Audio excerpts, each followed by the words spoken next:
recording. Yeah, today's session will be recorded, and that will be emailed out to you in about tomorrow, so you'll get a copy of that. Okay, moving on to introducing Holger Schulze, is very kindly offered to join us here today. Holger has got a depth of B2B marketing, particularly in the IT community. He comes from a range of B2B roles.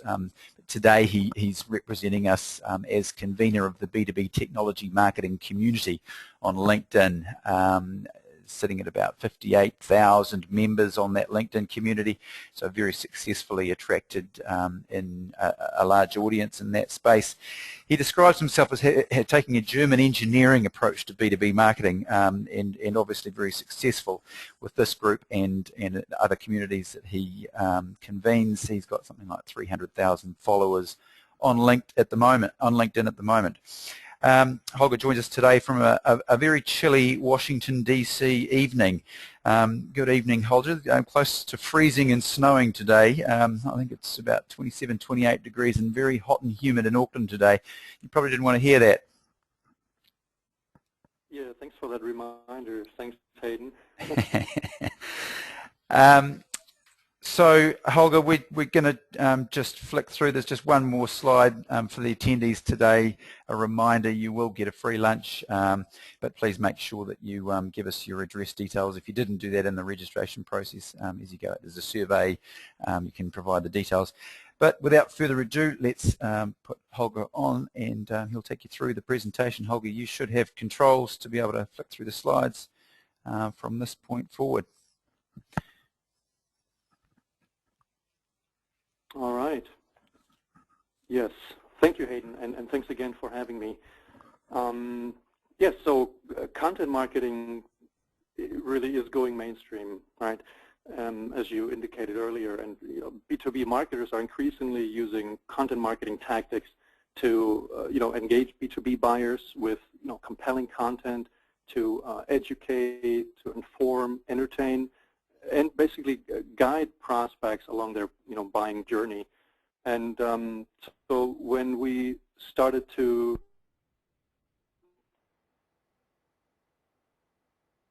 design this survey and this report on really behind the buzz and what's behind the growing popularity of content marketing, and as Hayden mentioned earlier, we conducted a survey with the 60,000 member B2B technology marketing community on LinkedIn to get answers to key questions like, what type of content marketing is and what's not, and who is creating content, what are they creating, and also very important, how do you actually measure content marketing results?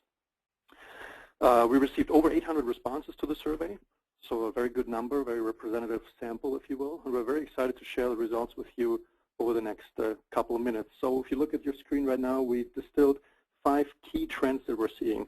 As I mentioned earlier, content marketing is going mainstream, and it's becoming really more sophisticated as a tactic to generate more leads. So we'll talk about what that means in a minute.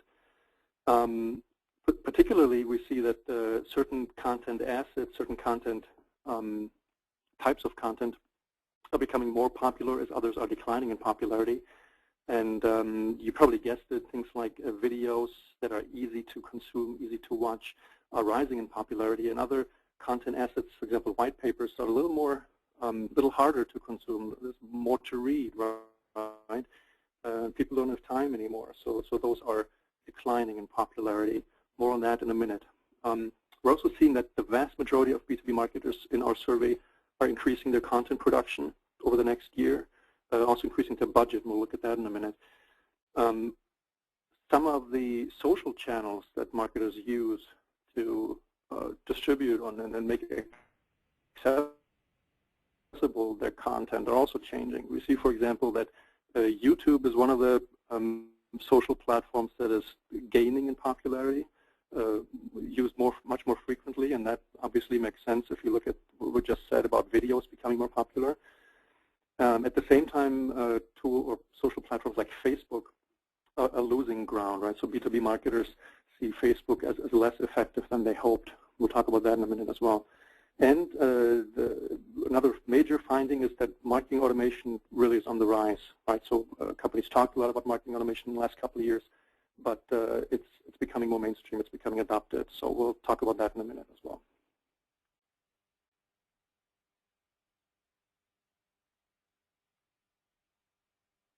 Hayden, would you advance the slides for me? For some reason they're not advancing.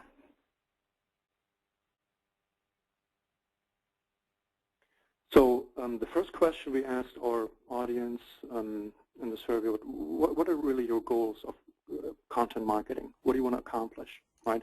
And head and shoulders above all the other answer choices, people selected lead generation. So in a nutshell, marketers want to use content marketing to boost their lead generation, fill their pipeline.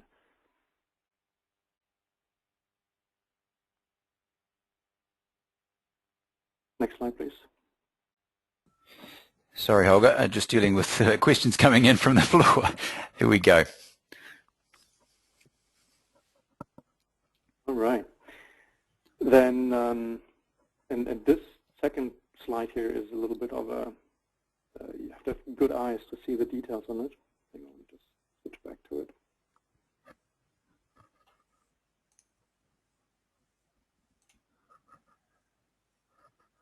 Would you mind to move into slide Q2, sorry. Here we go. Yes, so we talked earlier about content formats and tactics, right, and what's effective and what's not. And instead of spending the next hour or so going through each of these in detail, let's just point out that some of the traditional content formats are still very popular and actually gaining in popularity. Things like customer testimonials, right, case studies that tell your prospects about other customers and how satisfied they are with your products, with your solutions, are very popular. Online articles, videos, right, those are still popular. And interestingly enough, the biggest drop of in terms of popularity was experienced by white papers, right? So I mentioned earlier that white papers are not that popular anymore, but they really dropped just in 1 year from the #2 spot that they held a year ago down to number 6, and that's a significant drop. Typically you see something move up or down 1 or 2 spots, but 6 spots, that really I think is a reflection of the video and other easy-to-digest content formats replacing white papers. Next slide, please. Now, when we look at what makes content effective, the next question is, what are really the most important elements of that effectiveness? What, if you will, what kind of ingredients make successful content? And head and shoulders above all other factors that we explored, marketers say that relevance is critical, right? Your content has to be spot on, relevant to your audience's pain points, right? Their situation in the buying cycle, possibly their industry, and really help answer questions and move your audience through their decision-making process. It has to be engaging and compelling in terms of the storytelling, right? It needs to be entertaining and also trigger a response. So that's something that is often overlooked, right? Many companies, many marketers create great content, but they forget to put a call to action in there for the buyer to take the next step, whether that is, say, for a software vendor, for to offer a demo of their software, or to offer another piece of content. So that's an important takeaway. Always build a call to action into your content. Hayden, next slide, please. That has, we mentioned. Yep. That's actually, I think your click is moving that on, Holger, so maybe just a little delayed there. Yes, I got to be patient. Okay, that's good. So I mentioned earlier that Facebook is becoming less popular, but let's take a look at which social media platforms are really effective and considered effective. And in our survey, we found that LinkedIn really tops the list, right, of the most effective social media platforms, where 80% of our respondents said, yeah, LinkedIn is my most effective platform, which makes sense because it really captures your B2B audience and the most active folks in your B2B market. So that is followed by YouTube, right? As we mentioned earlier, YouTube is gaining popularity. Videos are becoming more effective. And not surprisingly, Twitter, right? So in our sort of short attention span world, Twitter is an ideal platform to just get sound bites across and engage with folks through that platform. Take a quick look at how marketers generate content. And also, not surprisingly, most folks really build their own content from scratch, right? It's a minority that either takes existing content or curates third-party content and utilizes in campaigns. Almost like, what is it, more than 9 out of 10 marketers create their own content, which I found was an interesting statistic. Now, I said earlier that at the end of the day, content marketing needs to deliver, right? It needs to deliver leads, needs to deliver or have a revenue impact. And the question, though, is if, say, the VP of marketing or a C-level executive comes and asks, so how effective is your content marketing? How do you measure the performance, right? And interestingly enough, it's the usual suspects that where, you know, our marketers said, you know what, we're mostly measuring using traditional metrics like web traffic, web visits, views and downloads of content. So 63% of our marketers said those are the key, the top. Muted.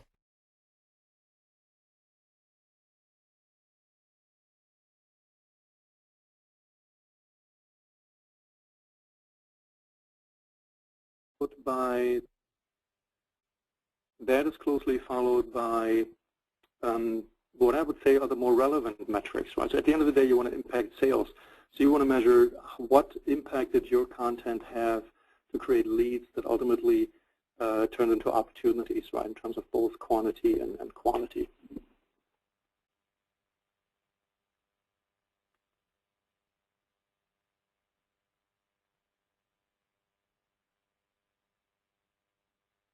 Just waiting for my slide to move on, okay. Now, in your organization, who really determines content marketing strategy? And this one is not surprising, it's corporate marketing, right? In most companies, corporate marketing owns the marketing budget, owns the message, and therefore also owns the content marketing and marketing strategy.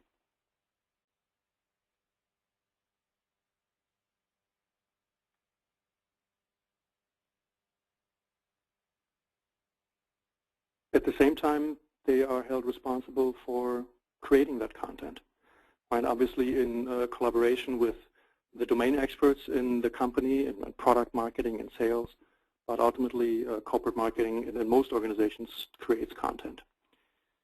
Interestingly enough, the creation of content is mostly done in-house. Right? So if you look at this chart, basically showing at the bottom the percentage of content that is outsourced, the majority of B2B marketers that participated in our survey said, you know what, we really outsource virtually nothing, right? So 24% of them said they outsource zero, so nothing. 19% outsource 10%.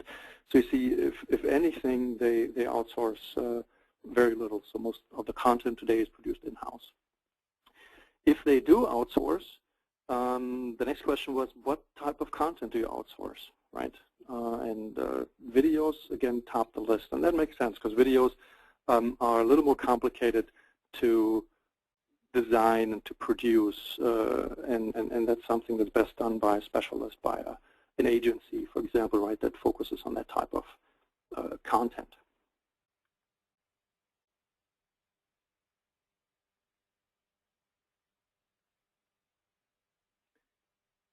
Now let's take a quick look at the owners of content marketing budget, and to no surprise, it's again content marketing, corporate marketing, right? Same guys that own the content creation, that also own the budget. So which is good. If you're held responsible for results, you should own the entire value chain, including funding for it.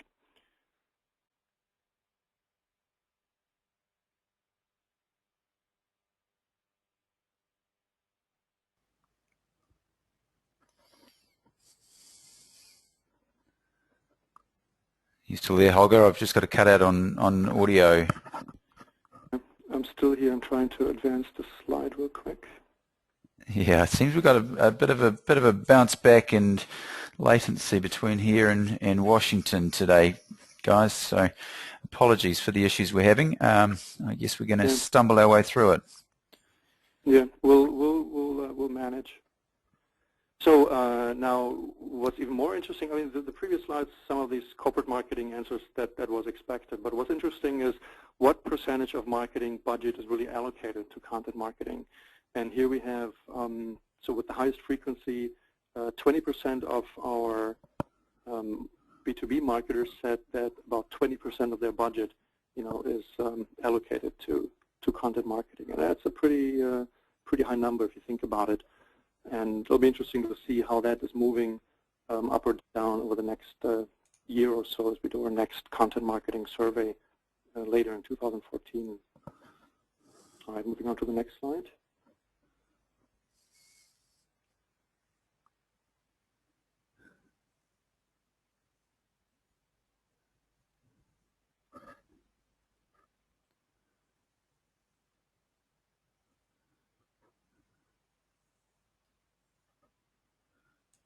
I think I need your help here, Hayden. The slide is not advancing for me.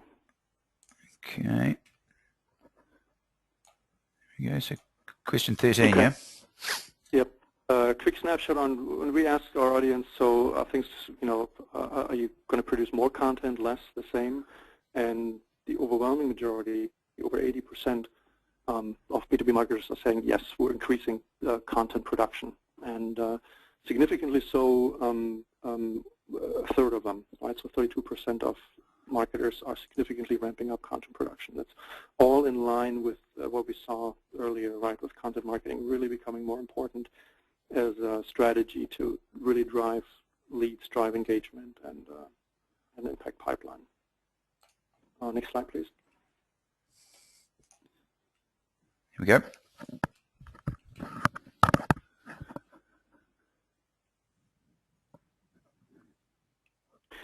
So all of this all sounded very good and easy, and nothing worth doing in life often really is that easy, and same with content marketing. There are challenges, and we asked that question, and not surprisingly, the top #1 answer was that people have trouble with bandwidth and time to create content, right? There's just more work than marketing specialists and managers creating content. So that's the #1 issue that people are facing, followed by producing truly engaging content. We said earlier, one of the key success factors of content is it needs to be really grabbing, it needs to engage the audience, it needs to be unique and powerful, and that is a key challenge, obviously, for many marketers. And then you can see it drops off very quickly, right? So content variety and having the talent, those are critical issues, but again, #1 is having the bandwidth, and I think that is the reason why we're seeing a pretty strong pickup in hiring, right, for this type of talent for content marketers. Yeah, this is just a quick confirmation we looked at and asked, so what kind of buying stages do you use to segment your content by, right? And those are the usual suspects. So buying stages ranging from starting out with problem awareness and buyer recognizing a need to act and make changes, to moving on to vendor consideration and purchase decisions. So this was interesting to see.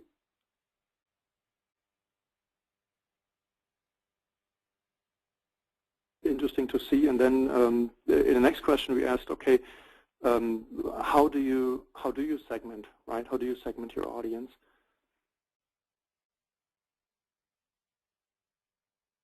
I think we skipped a couple of slides, Hayden. Hang on. Sorry about that. Where are we? Yeah, let's go back up a couple more slides. Okay, two more. Buying stages. Yeah, we were at the buying stage. Go to the next Q18. And you could tell we're almost, yeah, how do you segment content, right? So that's another perennial question. To make content really effective, it's got to hit a nerve, right? It's got to be relevant, as we said earlier, relevant and compelling. How do you make it relevant? By really segmenting, understanding your audience, right? So the question is, how do you segment? There are so many different dimensions or criteria you can use. And the most popular dimension is really by product and service category. Right? That's easiest, although that's very vendor-centric and product-centric. And we've done this as marketers for decades. And so it's probably because of that's the #1 spot. It's not necessarily taking the user's or the buyer's perspective, which is more the case in other segment dimensions like vertical, right? So you segment your offer, your products, or at least your messaging based on the industry that your buyers in, right? Be that healthcare or financial services or manufacturing or tourism or whatever your market is. That's followed by buyer persona, a very popular segmentation criterion, right? Where you say, okay, I have a different message for, say, an IT buyer, an IT say a director or manager versus a C-level audience buyer versus a business, say a business owner, right? Somebody who runs a department in an organization.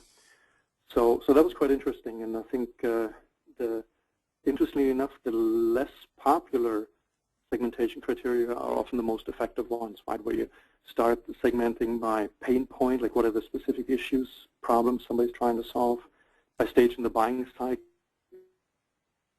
so have different content based on where the buyer is, whether they're early, just beginning to experience and understand their pain points, or whether they're later in the cycle, they're already looking for solutions and evaluating vendors.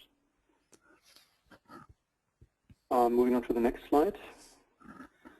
With all those segmentation criteria available, the question becomes, okay, how do I segment my content without getting overwhelmed? Because if you used all of these dimensions we just talked about, right, industry, buyer persona, buying cycle, product, if you use all of these dimensions, you can create thousands of content pieces just to have something for every single sort of intersection in that matrix that's created by all these dimensions. And that's not manageable. That's too much complexity. So most marketers make a cut and say, okay, we do no more than 3 different dimensions, right? So let's say we organize all content and write our content by product, by industry, by persona, and that's it, right? But in theory, again, you could do more, but that advantage is clearly offset by the enormous complexity that creates.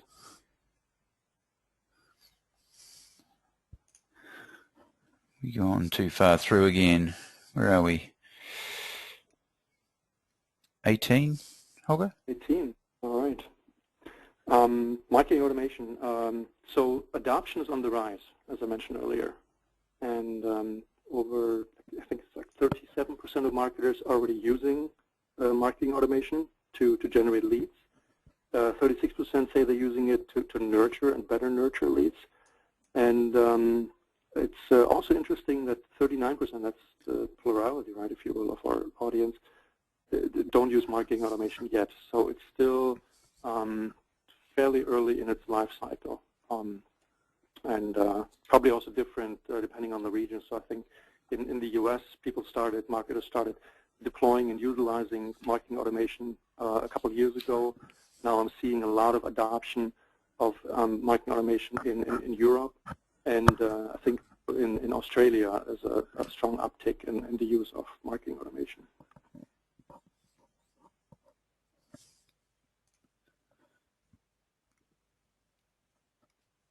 Okay, on to methodology. All right. Yeah, that wraps up the high-level overview of the findings of our survey.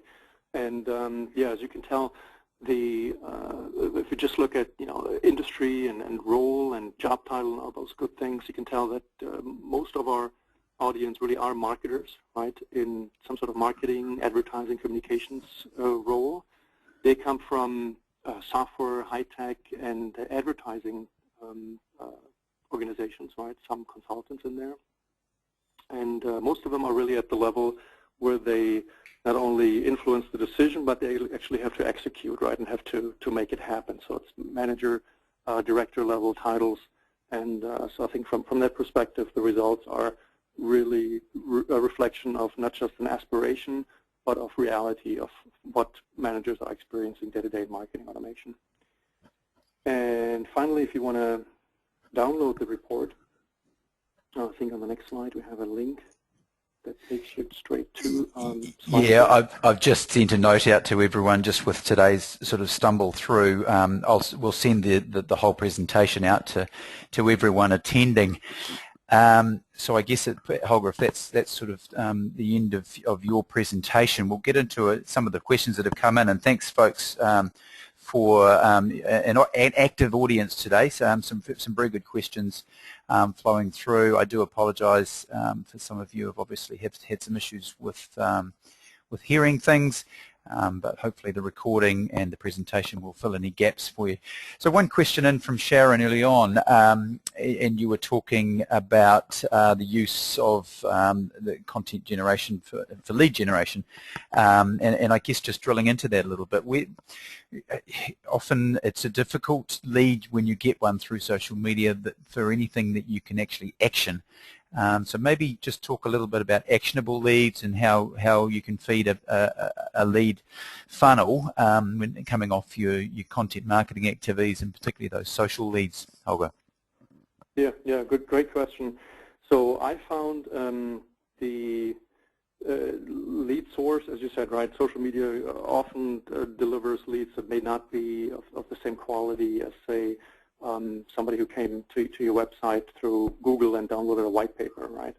And so to make it more actionable, what I like to do is have social media campaigns with a clear call to action, and with, for example, pointing people to register for a webinar, download a white paper, to really gauge their level of interest, right? So if they're interested enough to fill out say a simple form, right, with 3-4 fields, and download your white paper and basically engage with you to take the next step, that's often a great indicator of interest, right?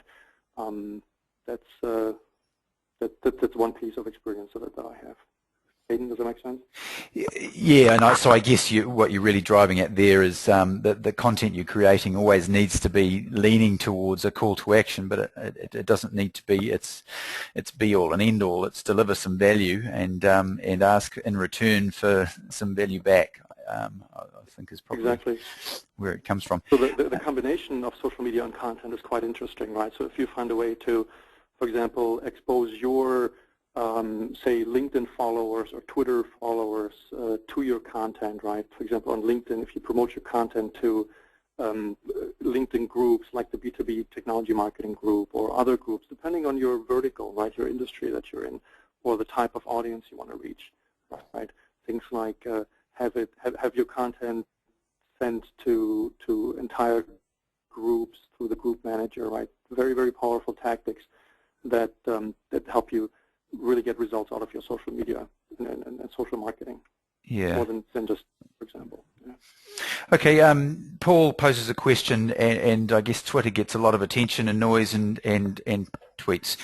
Sorry about that. But he's, I guess, had a little bit of a look at it and realised that you really have to be looking at Twitter in order to see the content on Twitter. And how do you overcome that? Are you expecting your audience to be eyes glued to Twitter all the time? How does it work? How do you get that value? Do you just send more content? What's the best way through that? Yeah, that's a great question, and I think that gets to the heart of the effectiveness, right, of Twitter as a social media platform, as a channel. Because you're right, not only is Twitter very limited, I don't know what the exact is, 120 characters or something, in terms of the length of message you can communicate, but it's also very short-lived, right? So if you are subscribed to, or if you're following, say, 100 or 200 people, you can easily have a constant stream of tweets and messages, scrolling down your computer screen or your cell phone, and it's very easy to miss a Twitter message, right? And the answer to that is because you can control really what your followers, how they consume Twitter, right? If they have more sophisticated applications like Hootsuite, right, or other apps that make it easier to organize their tweets.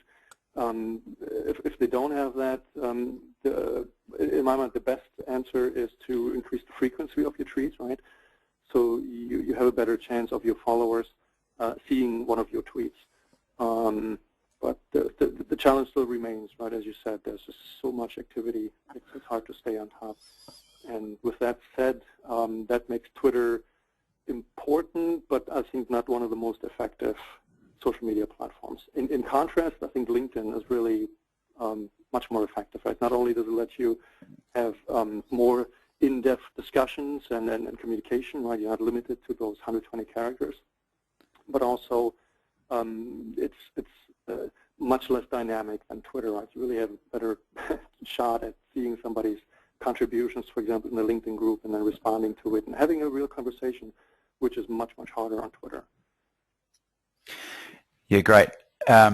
Chris asks a question, just thinking about it from this perspective, I suppose, of the traditional campaign, corralling your resources around a focus in a particular push in a particular area, as opposed to, I suppose, a more constant stream of content. How do you kind of decide? I guess it's probably a strategic decision around where you put your efforts. What's most effective, Holger? Is it a matter of constant stream, or is it a matter of going hard out and putting all your efforts into a specific campaign? Yeah, that's a good question. So I'm, and that's just my personal bias, right? I'm a big fan of constant exposure, right, and having content and message sent into your target market for the reason that your buyers, right, go through that buying cycle, if you will, right, through their buyer's journey, and somebody who might be receptive to your message in, say, July of this year, right, because that's when they're ready to action and take action on a certain problem and buy a solution, they may not be receptive at all in February, right? So if you have campaigns that are very sort of a burst mode, where you have a campaign, say, in first quarter that's really heavy and pushing out a lot of information and reaching a lot of folks, and then you pause for, say, a couple of weeks, and then you have your next campaign. If you pause too long, you might miss the people in between that just become receptive to your message, to become ready to buy, or at least ready to entertain the value proposition of vendors.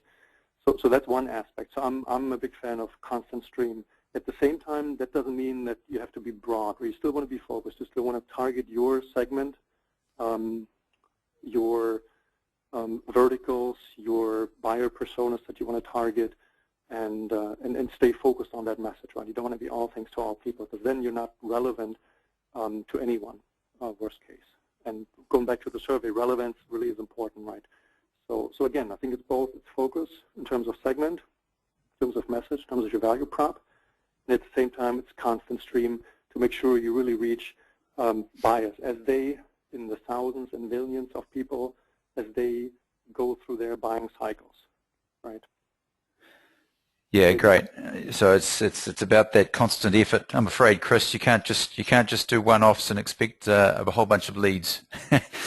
Snehal is sorry if I'm saying your name wrong. Snehal has asked a question in the marketing automation space, and specifically the platforms that are being used that are becoming prevalent in the US. There's a fair bit of interest down in this part of the world. And I guess talking in the context of a smaller marketing team, 2 to 3 people, which is probably a typical size team down in this part of the world, what are the platforms that don't require a whole bunch of resource and energy and a team of marketing automation experts to actually make them work? Yes, a great question. And before I go into the details, we actually did a survey and a report just on that topic of marketing automation. And if you follow the link, you see it on your screen at the bottom. You see that report. It's called the Marketing Automation Report. And that answers a lot of questions around marketing automation, process and platforms and best practices and all that good stuff. But to answer your question, you're exactly right that some of the platforms are really demanding, right? They take a toll on your budget, so something like a Oracle Eloqua, right, or a Marketo, really expensive, especially for a small team. And yeah, they take a lot of maintenance, if you will, right, to fill them with the right content, to manage them. And the platform that I have seen that I like and that I think is really suitable for small organizations is called HubSpot, right, H-U-B-S-P-O-T. So that's something you could take a look at.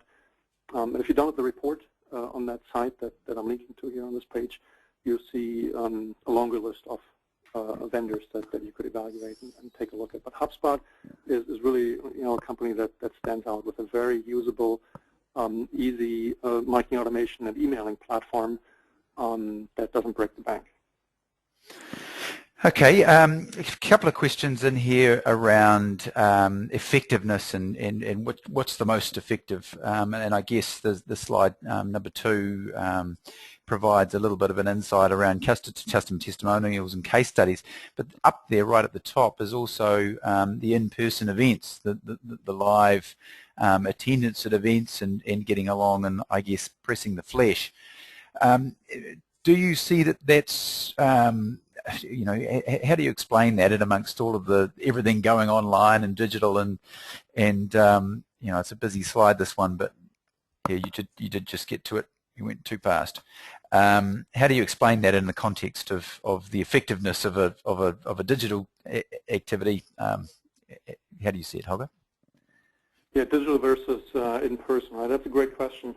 And actually, what's interesting is that over the last couple of years, right, the popularity of live events has somewhat declined, of trade shows, for example, right, and conferences. And a lot of, at least here in the U.S., a lot of live events just went out of business, right, and trade shows that were discontinued, right, due to the lack of folks attending them and sponsors paying and funding them, right.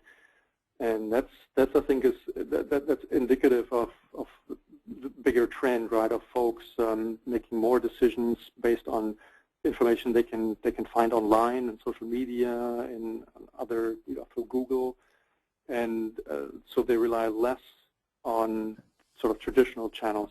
At the same time, the traditional channel is not dead, right? So there's still great events out there, and if you look at just the chart on the slide that's up right now, you see that in-person events are still considered, it's the third most effective tactic, right, to get content across. And in this case, content is probably not, say, a white paper, right, or a video. It's content that's delivered live through a presentation, for example, where a presenter shows information and engages an audience or shows a product, right? And also in that context, live events doesn't necessarily mean trade shows. It could be things like breakfast events, right, lunch and learns. So very targeted, very focused road shows, for example, right, that give you as a vendor an opportunity to meet your audience face to face. And they're still, especially for complex purchases, for high value, big ticket items that take longer to purchase and evaluate. People are still interested in meeting the vendor, right, and seeing the product live and seeing it in person. Just get a better sense for what the vendor has to offer. And again, if you have a local event, lunch and learn, breakfast event, or a roadshow type of event, you really, due to that proximity, you're close to your audience, so you overcome some of that hurdle, right, of people sometimes not being willing to travel long distances, right, to some trade show or travel and fly somewhere far. So long story short, events are online or live events are changing, but they're still effective. But I think my assumption is that they will decline in effectiveness over time, right? So when we do this content marketing report again this year, I wouldn't be surprised if we see live events, dropping down a little bit. Yeah, it's that human contact, I think, is probably more in this part of the world than in the larger markets.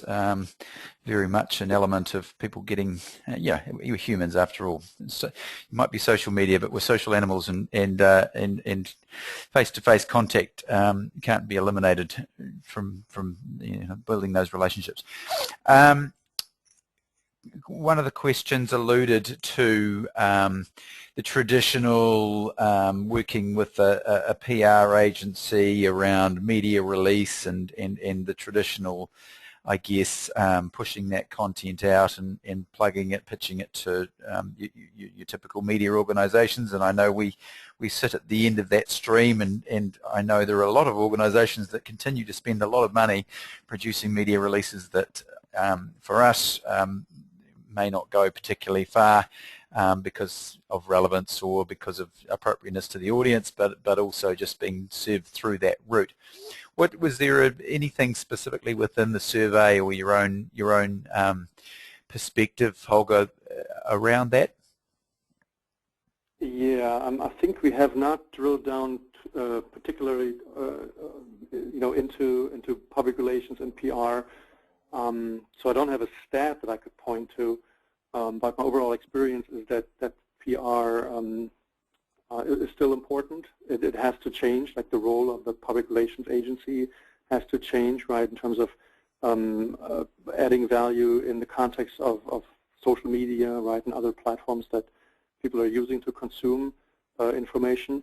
But at the same time, I think the role of PR is slowly diminishing over time, right, this sort of abundance of information and channels and sort of the self-service mode, right, that many buyers are in. They don't wait for content to be pushed towards them, which was sort of the traditional model.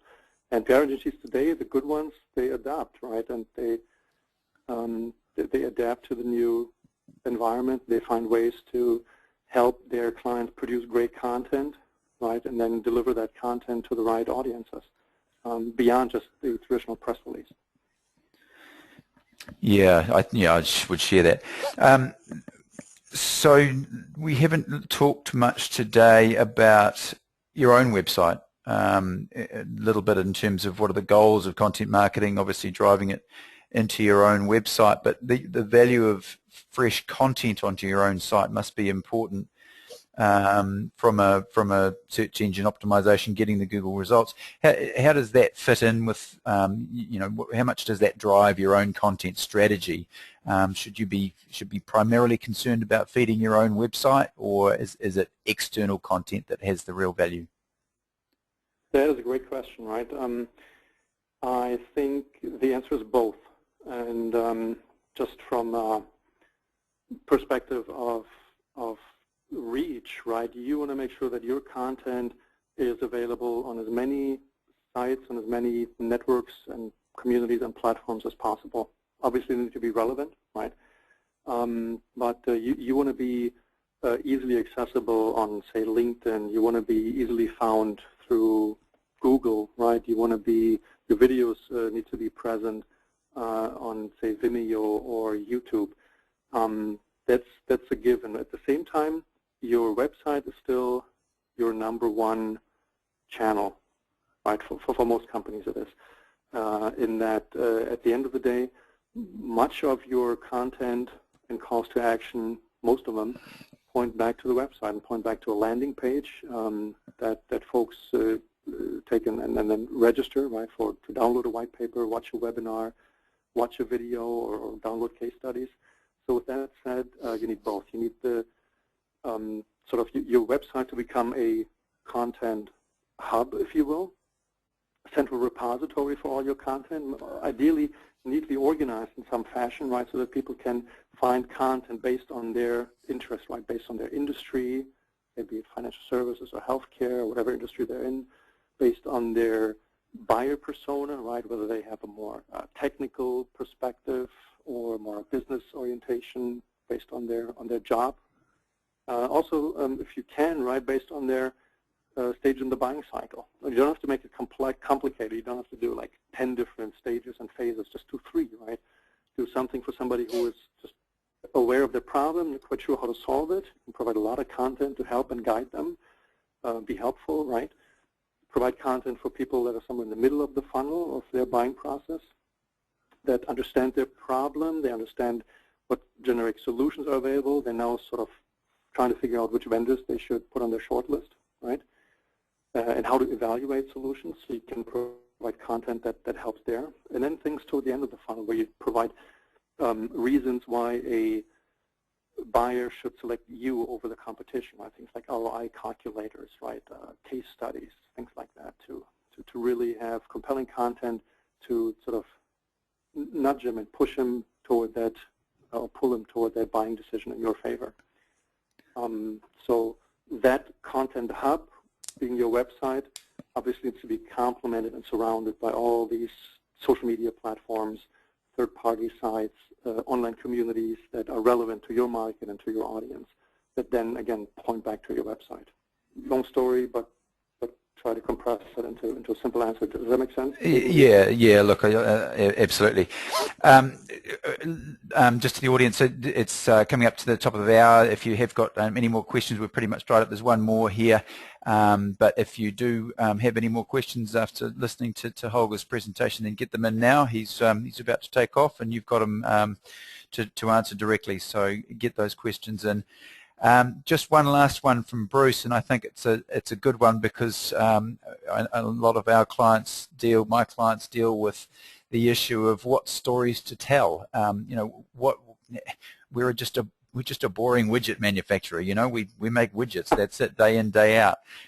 How can we come up with engaging and relevant and you know, something that other people are going to want to click on that's exciting about us? Where does that start? And I know the survey didn't you know, specifically address that, but from your perspective, how do you start that process of coming up with a content plan, I guess? Yeah, that's an excellent question. I think that goes back to one of the success factors of content marketing, because if you think about it, what it means is that as a marketer, you change your perspective and your message and your stories to not talk about yourself and your products and how cool they are and all the features they have, but you start talking about the customer's perspective. You talk about their buyer's journey, their problems, and how you can help solve their problems, right? And so I think even if the stories aren't say, exceedingly entertaining, right? If you talk about the customer's problems and talk about ways to solve their problems, be it in white papers, be it in videos, you already have something that they are interested in, right? Because they come to you, or they come to that content from their problem perspective. So instead of pitching product, try and find ways to provide guidance, be helpful, right? I mentioned earlier the marketing automation vendor HubSpot. Actually, all of them. If you go to their websites, obviously you will find information about marketing automation, you know, about their platforms, about their features, but that is maybe 10–20% of their content. What they mostly provide is things like how-to guides, like how do I set up a campaign, or how do I segment my audience, regardless of marketing automation, whether you use it or not, right? How do you do this? How do you do that? So basically providing actionable, compelling content that helps, in this case, marketers to do their jobs better, right? Whether or not they ever buy the product, but arguably the rationale is, right, that if you can stand out as a helpful